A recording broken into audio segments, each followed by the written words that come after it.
Delegates and faculty advisors, welcome to Harvard Model United Nations, India, 2013.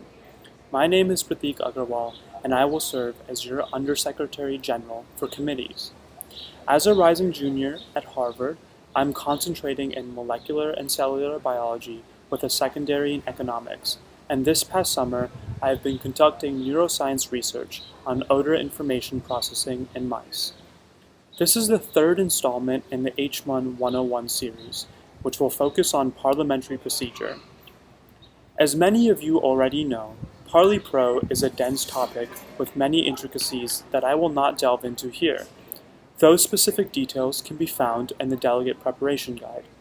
Rather, I will provide you with the most important rules that will be followed at H1 India 2013, divided into three broad categories. Let's begin with general rules. English will be the official and working language and must be used at all times. The dais will consist of your director, who is the substantive authority and responsible for moderating and facilitating debate, and assistant directors. Although directors will adhere to the official rules of procedure, any rules put forth by the director have precedence over those laid out in the delegate preparation guide. Finally, electronic devices may not be used during formal debate or moderated caucus in the committee room at any time. The second category of rules concerns debate and speeches. After roll call and setting the agenda, only if a committee contains two topics, the details of which can be found in the delegate preparation guide, one continuously open speakers list will be established with a 1-minute speaking time, which is the default debate in the absence of any other motions, points, or an introduction of a draft resolution. During the speakers list, delegates must yield any remaining time to another delegate, questions, or to the chair. If a delegate does not yield his time, then the moderator may recognize two delegates to comment for 30 seconds each. During the speakers list, delegates may motion for a moderated caucus to focus on a specific topic and must specify total time duration, speaking time, and purpose. No motions or yields are in order during the moderated caucus. During the speakers list, delegates may also motion for an unmoderated caucus to facilitate informal discussion and compose documents, and must specify a time duration. These motions, when recognized by the moderator, require a simple majority to pass. Notes may be passed during all these forms of debate between delegates in order to communicate. Finally, we should all be on the same page that a point is not a motion and a motion not a point.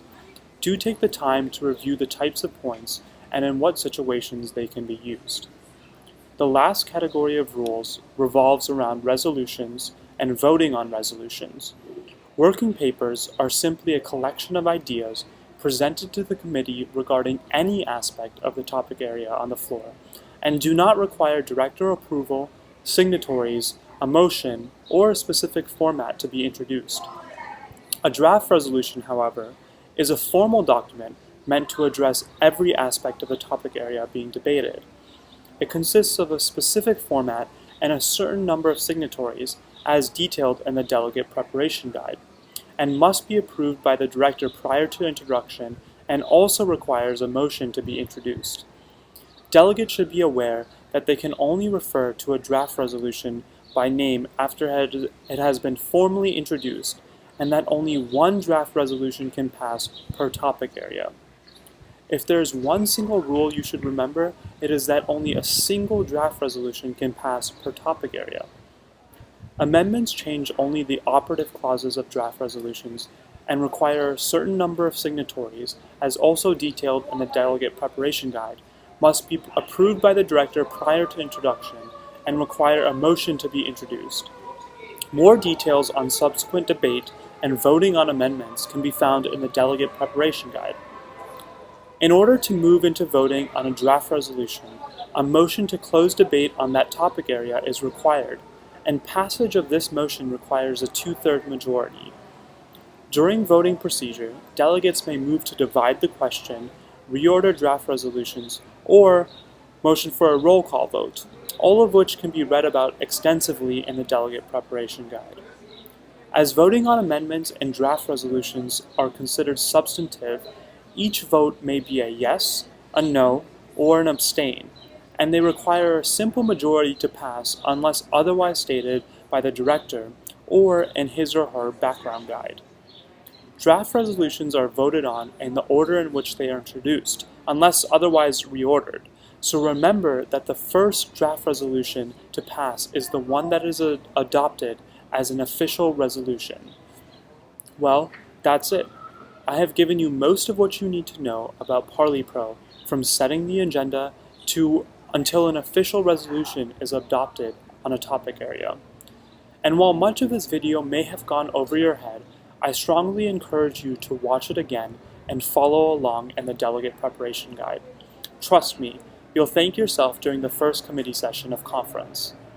I appreciate your taking the time to listen, and I look forward to meeting you all in Hyderabad.